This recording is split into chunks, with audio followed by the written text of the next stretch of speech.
All right, everyone, watch closely. Place the collar underneath and the fabric piece on top. We're going to trace along this V shape to mark its outline, then sew a line right along the chalk mark.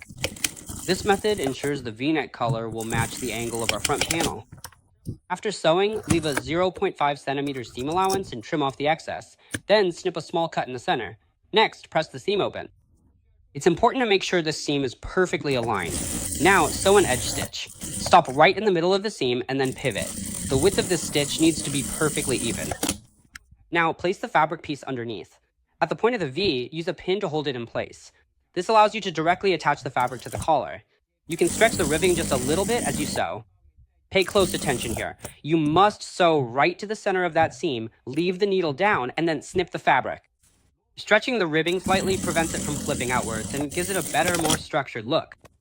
Finish the inside edge with a serger, then top stitch with a 0.3 centimeter seam.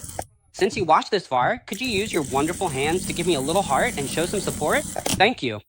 Look at the result. See how simple that was?